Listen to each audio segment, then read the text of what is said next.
right, time for the chapter 10 video lecture. And if you have been looking at any of the other videos, oh yeah, I still look the same, mainly because I'm doing all but I think one of the videos on Thursday, the day before surgery, because I really wanted to make sure everything was set up for the first 2 weeks. And then I will, as I feel better, I'll be able to then update. My hope, I have no promises, but my hope is that week 4, 5, week 6, maybe we can do Zoom during class time.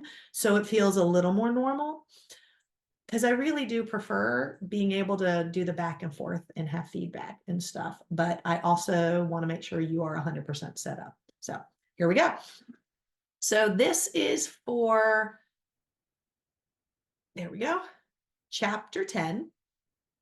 And yeah. So chapter 10, performance nutrition. So this is going to be obviously for performance. Icebreaker. While some students are also athletes, many are not, but most of us can benefit from knowing about how to fuel our bodies based on our levels of physical activities. What are some of the vitamins, minerals, and energy systems you use when working out? Why? Clearly, this is the part that is best in person because then I can have you answer and I stand there and just stare at you for a little while until somebody answers. I'm looking at you, Jasmine, because chances are you're the one who's going to answer. Anyway, so this is one of the things. Now, the whole PowerPoint is going to be covering this. Oh, come on. Click. There we go. Ta-da! Benefits and components of fitness. We have talked before, you just need to move more. A lot of people seem to be very still, and that is not good for your health, not good for your cardiovascular system, and seriously not good for your bone density. That was covered in chapter 9. So your physical activity, I have a hair that's touching my nose and it's driving me crazy. Your physical activity, when you're talking the performance level and the athletes, that's going to be the training and all that stuff. But all of us are using our muscles and being semi-active. And so there you go. Benefits of fitness. We got a ton. Pretty much, as long as you're not going crazy with it, everything about fitness has benefits. We've talked in class about this before, about how it helps and all of this. What I think is extremely important is right here. Whoa, I forgot I can't highlight when I'm in slideshow mode. Right here, the reduced incidence of severity of mental anxiety and depression, some forms of dementia, Parkinson's disease, improved cognition. Exercise literally is incredible for your brain. That is one of the reasons I go on and on and on and on about the importance of this. I will tell you that when you're walking, I don't mean like that speed walking stuff. I'm talking just go for a walk. It does so much good for your brain. When I was in college and I would have to write a paper, even grad school, anytime I had to write a paper, I would read the stuff I needed and then I would walk. Of course I would, but I would go for long walks, just letting it run through my head, and it all starts to fall together. You start making connections. The more you actually get out and start walking and moving, the more your brain is actually being activated. It helps so much. And anyone who has ever just sat there for a long period of time, you know that your brain just, ooh. This is also one of the things in geriatrics. As people are getting older and they're not eating like they're supposed to, the part in the brain, the hypothalamus, that's not reminding them that they're thirsty, that's not telling them they need to eat, they're taking in less, they're getting less energy, and then they sit more, and then their bones get more brittle, and their brain starts to go even more. Anytime you look at an actual active adult who's keeping up with their water intake and proper nutrition, and they're being active, oh my gosh, most of them, they're like sharp as a whip. And so this is something to pay attention to. This is important before you become a geriatric, so you can be that active geriatric person. And then, of course, there's all that other stuff. But Obviously, I'm going off on all this. I just had lunch with my mom and took her grocery shopping. So, dude, this is really fresh in my head right now. Physical activity guidelines. We've got aerobic activity. That means you are moving a little bit faster. It's for this part, it's to get your heart pumping. That's why I'm constantly talking about that whole walking. And again, you don't have to speed walk. If you normally are sitting, just getting up and taking a stroll is more activity. That will count as aerobic activity.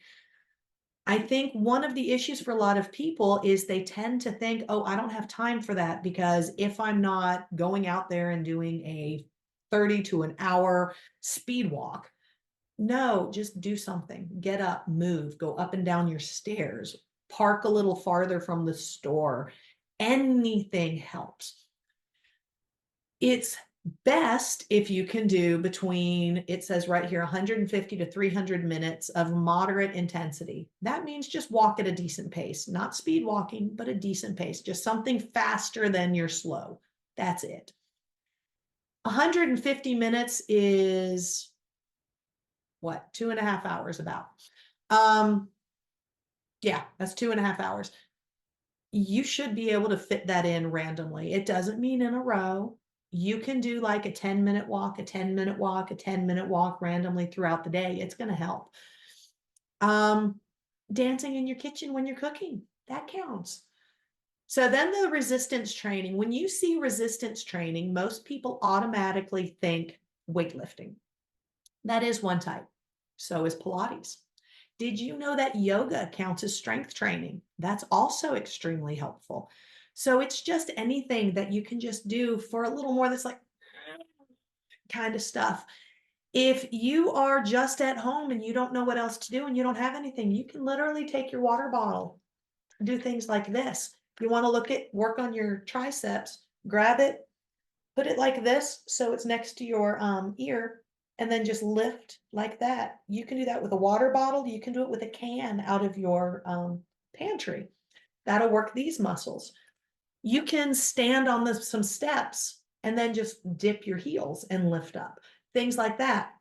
These all count. You don't have to do it constantly, just a little here and a little there. Anything more than what you're already doing is helpful. Components of physical fitness. Well, here you go. Flexibility, muscle strength, muscle endurance, and cardiorespiratory endurance. All of these are extremely important for your benefit. Flexibility, we start to lose as we get older, and you have to work to get it back. I don't know when's the last time anyone did this. When you were younger, you'd be able to like bend that hand far back. Now I do this and I lift my elbows up trying to make it perfectly flat. I feel it in my wrists. It's kind of hard. I feel it like a stretch. This is because I'm losing a little bit of that flexibility. Your fingers should bend backwards. I don't mean like, but I mean, you should be able to do more. So if randomly you just do like this, you will feel it all down here. A lot of times when people think flexibility, they're like, oh, like your leg behind your head. No, it means also this kind of thing, making sure things move. So randomly doing this kind of stuff.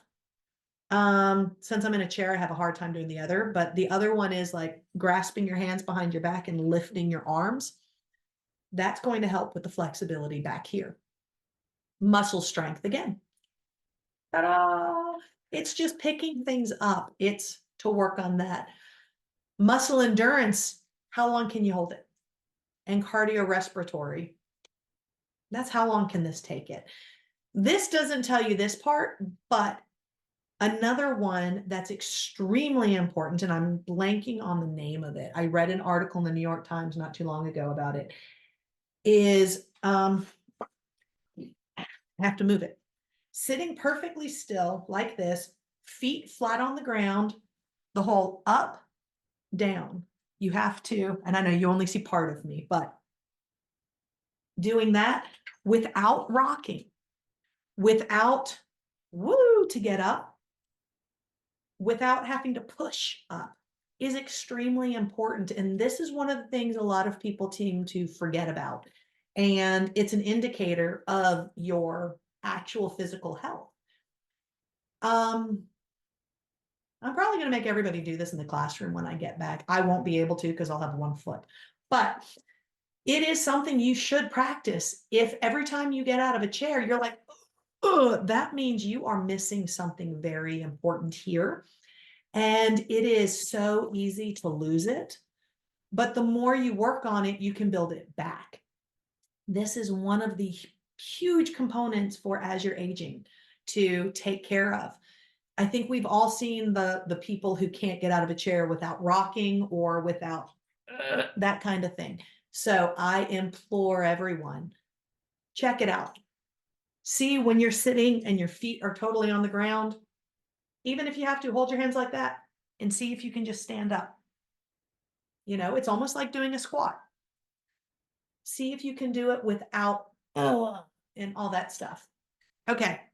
I got totally distracted by that.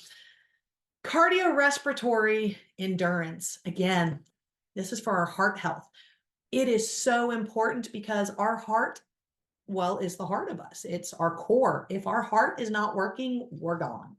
And so knowing how to keep your heart healthy is extremely important. And it helps every aspect of your body. So the whole being able to exercise to work out that muscle without hurting yourself is extremely, extremely, extremely important. And please do not forget your heart literally is a muscle, so it needs to be worked. All right, discussion question 1. What is cardiorespiratory endurance? How does it work with the body to improve muscle endurance and flexibility? Here you go. I was about to say, discuss amongst yourselves. Chances are you're watching this on your own. But anyway, I already talked about most of this, so there you go. Active body's use of fuels. 3 energy systems. This was covered in bio 1, 2, 3. Yeah, and 1, 2, 4. So we've got our energy reservoir, whatever, high energy compounds, trap and store energy in muscle fibers, and then energy for short bursts of intense activity. If you had me for bio 1, 2, 3, this is when we talked about the fast twitch and slow twitch muscles. So we've got the anaerobic fuel system. Anaerobic, an means without. So this is without oxygen. This is the lactic acid. And then aerobic fuel system, aerobic oxygen. So this requires the oxygen. In bio 1, 2, 3, when I talked fast twitch, slow twitch muscles, that is when I used chickens as an example with the red meat and the dark meat. See if you remember that. For the couple of you who did not have me for bio 1, 2, 3, if you want the whole chicken analogy, let me know. I'll fill you in. But I'm trying to hurry this up because I realize I'm taking a long time and I do not have my laptop plugged up to power and I don't want it to die. Anyway, this is telling you all about the anaerobic and aerobic fuel. Basically, the aerobic fuel is going to give you loads of energy. It's going to use up the oxygen. It does a whole lot of stuff. The anaerobic will then keep recycling and it doesn't do as much. It's also fermentation, but we're not doing the fermentation in our body unless there's something wrong with you. Okay, so you need to consume food in order to give your body energy. If you are not taking energy in, you cannot have energy go out, because the more of a deficit you make, the more your body is going to start shutting down. So if you are not taking in enough fuel to keep your body running, your body can't run. Hence, you die. One of the big things I like to make sure that most of my classes are aware of is if you are not taking care of your body the way you're supposed to, its entire job is to stay alive. It is going to shut down the stuff that's not as important first in order to give the important stuff what it needs.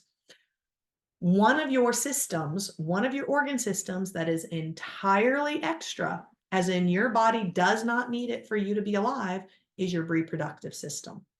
So when you are not fueling your body properly, the reproductive system is the first system to shut down. This is why in chapter 9, we talked about the female athletes. If you are not fueling your body properly and it's like, oh, we're having some trouble, that's what's shutting down first. Now, for your energy stuff, we talked also about this in chapter 9, that whole body composition. You have to check it out. You have to see what your resting metabolism is, which is your BMR, which is also part of why you're supposed to be doing that energy budget stuff. And then the work intensity, all of that is in that thing that there was a video about last week. Need for carbs. Oh my goodness. I have talked about this so many times. The people are like, I'm cutting my carbs because they're bad. No, they're not. You desperately need them. This is what helps your body keep going. Can you overdo it? Yes, of course you can. You can overdo everything. You have to actually pay attention. And there's also high and low glycemic index foods. So the lower glycemic index carbs are the better for you carbs. They take a little bit longer to break down, and they're going to help your body do everything it needs. It helps keep you balanced. It helps keep you from having spike in glucose. And I totally blanked on what word would be the opposite of spike. I was going to say divot, but that's really not the word. But basically, it keeps you from doing this. It helps keep you steady. So does fiber. Now, effective diet on physical endurance. If you have a high fat diet, like the stupid keto diet, you're not going to have as much endurance because your body needs the carbohydrates for the endurance. A typical normal mixed diet, you are going to have more endurance. If you have a high carb diet, much longer endurance. This is the reason why people who do things like the Boston Marathon or some long endurance sport, they do what they call carbo loading. They get a whole lot of carbs before they have their run or whatever event it is, because they know that is going to fuel their body longer. Recommended daily carbohydrate for your athletes. There you go. I just leave this here. Take a look if you want. Not really going to talk about this. It's good for if you're looking at what you suggest people need. Carbs before, during, and after activity. It's helpful all around. It really is. So before the activity, you should have pre-game meal is what they say. If you are going for a walk, dude, just eat a banana, eat something. And remember, carbohydrate does not just mean bread. I don't know why in the world people think every time you say carb, they mean bread. It's also fruit and veggies. During the activity, sometimes you might need something. It depends on how long the activity is. If anyone's ever done, what's it called? There's the run that they used to always do in Atlanta on July 4th. And then, of course, during the pandemic, it stopped. I don't know if they do it anymore. But I've helped out before where I'm out there holding out water or snacks as people come running by. So if it's a long thing, like a marathon, you need something during it.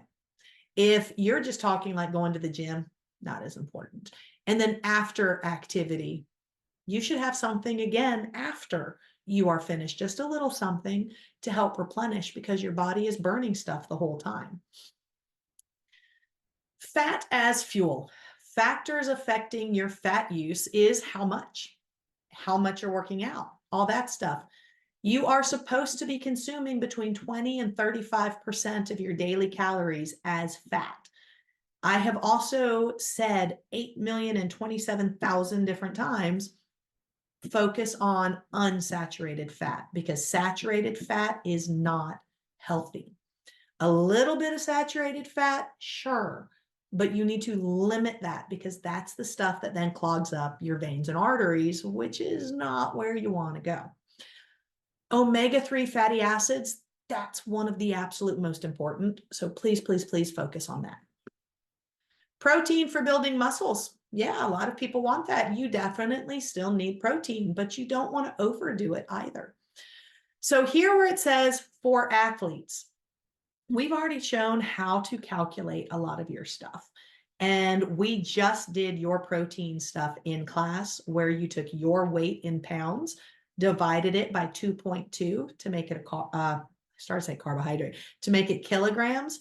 And then you multiplied it by, I think our class, we did 0.8 in order to figure out how many grams of protein you should be consuming.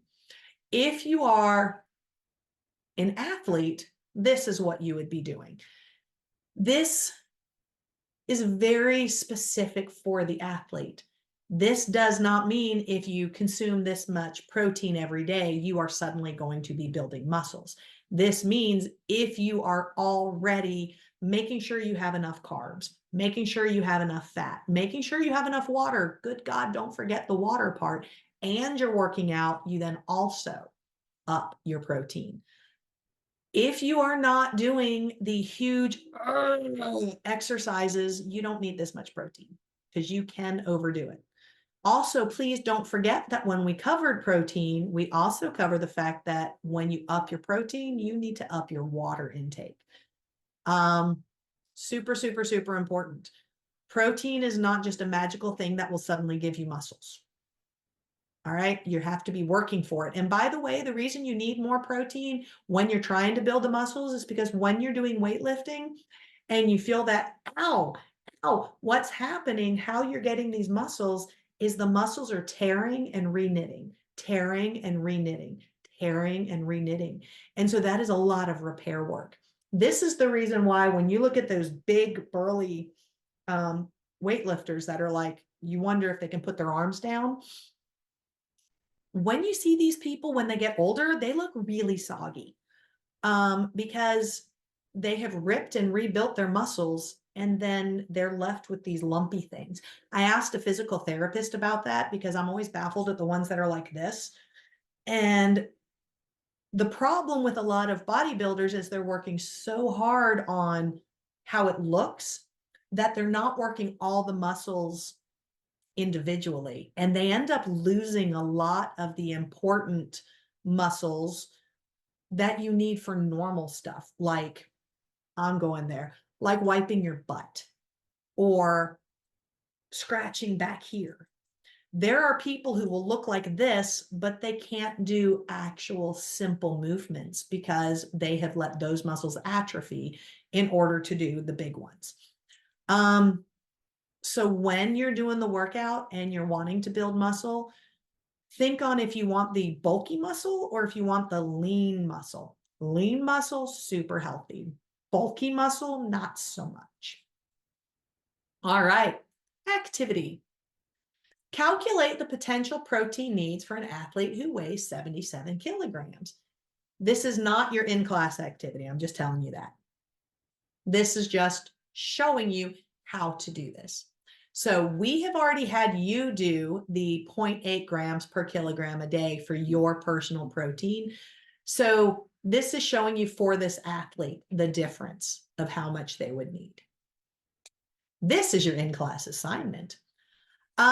We've already covered this in class, but I want you to do it again. So calculate the potential protein needs for yourself. Explain each part. Remember, if you are not an athlete, the calculation will be a little different. I want you to calculate your needs for protein regularly, so the 0.8. Then I want you to calculate your protein needs if you are an athlete, both ranges. So that means the 1.2 and the 2.0. I want 3 calculations from you. And then tell me which one you actually fall under, because some of you might actually be athletes. I want to know which one and why you think this might be important. You know, I want to know how you're balanced, how you're coming up with your protein needs, because a lot of people consume way more protein than they need. And some people, like me, tend to not get enough protein. This is a huge important thing. And that's why we did it in class. And that's why it's another in-class assignment, because this is an important thing. Yeah, I was thinking of adding the percent to it, but no, I think I would rather for that to be in class, like in class when I'm there. Vitamins and minerals for performance. Do athletes need nutrient supplements? Not if they actually are eating properly. Anyone who is truly concentrating hard on their actual food is getting all the nutrients they need. Your goal is to obtain all the proper nutrients with actual food. Whole food is best. Minimally processed food is absolutely best. Over-processed food, you're trying to stay away from. And we're going to have a whole assignment about that stuff down the road. Sometimes you do need supplements in case you can't get enough. Injury, dietary things, that kind of stuff. So, factors affecting iron status. We need iron. We covered it in a previous chapter. So this is just pointing out some of the stuff specific for athletes. Discussion question number 2. Do you take vitamin and/or mineral supplements? Why or why not? If you do, what do you take and what do you hope the benefit might be? Well, we covered this in class already. We talked about this at length in week 3. So this is, again, giving you more info. And we did totally talk about supplements. I told you what I took. I told you what to look for and all that stuff. We have also talked a whole lot about the importance of fluid and temperature regulation. In class, the last one we had, I believe it was, I talked about things like hot yoga and stuff like that. That falls under this category. You do not want to lose more water than you can replace because that's extremely important. Dehydration, very, very dangerous. Are you supposed to sweat when you're working out? Yes, that's how your body regulates your temperature. Are you supposed to look like you just took a bath while you're wearing your clothing? No, that's a little excessive. If you get too hot, that is denaturing the enzymes in your body, which is negatively affecting you, and that can lead to heat stroke. You got all this stuff. We've talked about this, but there you go. Here's the symptoms of heat stroke. It gets bad. This happens almost every summer because it gets so flippin' hot and people just don't pay attention. A lot of people will still insist they're going to do all their stuff, but when it gets super duper hot, you're not supposed to be outside during like those really hot times. They give you warnings because you might not even notice how bad it's getting. If you're getting red and you're feeling yourself and you're like, whoo, and it feels like an oven, that's your body telling you, I am too hot and you should be inside. There you go. Here we go. This one. These can mimic signs of dehydration, and so you have to pay attention. You have to make sure that you are keeping track of it. If you can't do basic math, and I know that sounds funny, I don't mean like I got totally distracted by a tree. I don't mean like, can you do algebra or how are you with statistics? But if you can't answer things like what is 2 + 2, that means your brain is shutting down and you need to sit and start paying attention.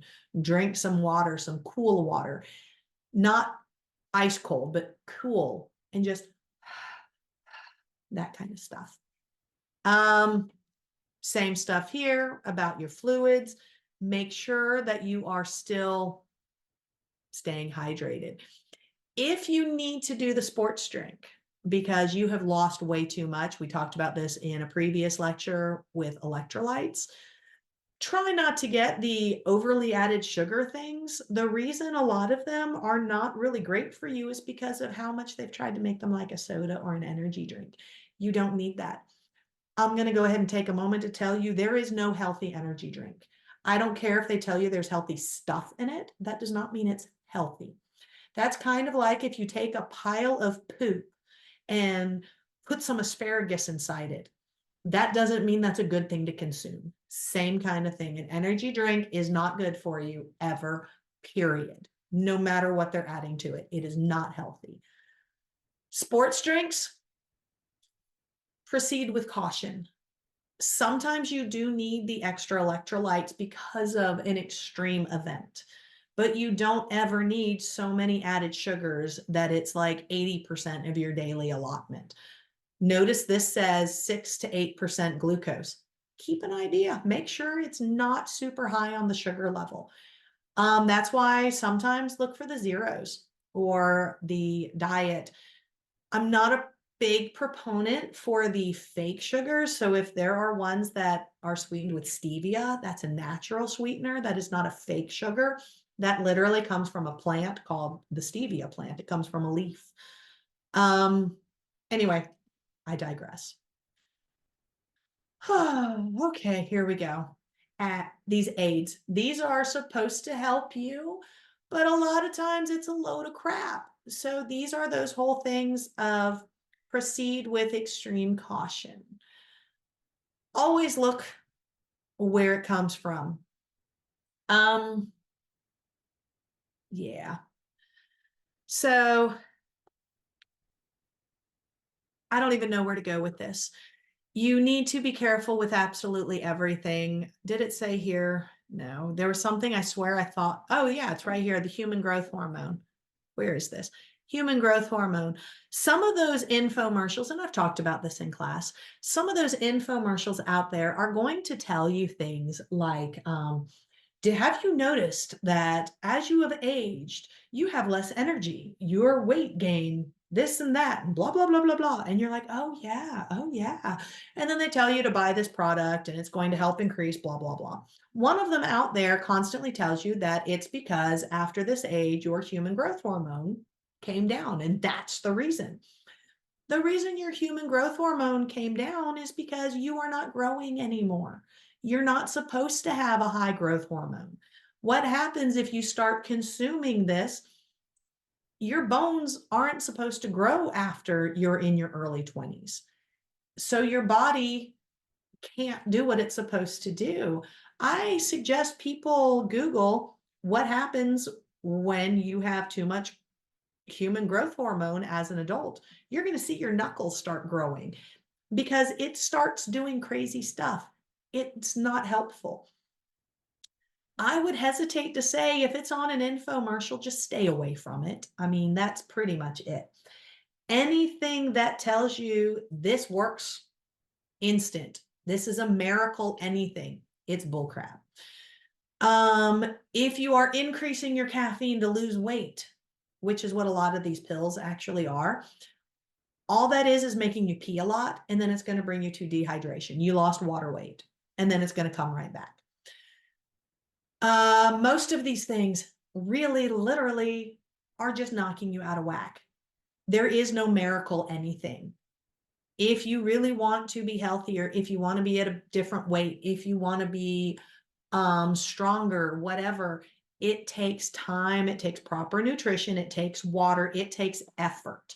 There is no magic pill that will take away the part you yourself need to do. If you want it, work for it. That's all there is to it. And no, it's going to take time. But if you stick with it, you will get there and it will be real. That's the important thing. All right, so here is a whole thing about the pregame meals that we talked a tiny bit about before. I talked about the glycemic index. All that's in here. If you want to read the whole thing, just pause. Anabolic steroids. Oh my gosh, these aren't good. This is the whole, when you hear steroids, this is what they're talking about, where somebody goes, poof. It's not healthy. It is really bad. It is one of the worst things you can do. It's not going to help. It might make you look a certain way for a while, but it is so not worth what you're doing to your body. So take a moment and read all of this. And there you go. That is chapter 10. And I am done with this. And hopefully it helped. And don't forget, this week you have an exam. So the quiz closes Thursday night, and then the test opens. The exam is mostly essay. I've been talking to you guys about this in class already. Be prepared. You have 90 minutes and one chance. You should easily be able to do every bit of this in 90 minutes because you are expected to have been reading and putting it all together. So the essay questions are basically covering the stuff we've talked about in the lecture. So if you've paid attention through it, you've got it all. So You should be good. Once you're done with this week, we only have one more week and then I will be back. And don't forget that nutrition diary. You should seriously be working on that. And that is it. So peace out.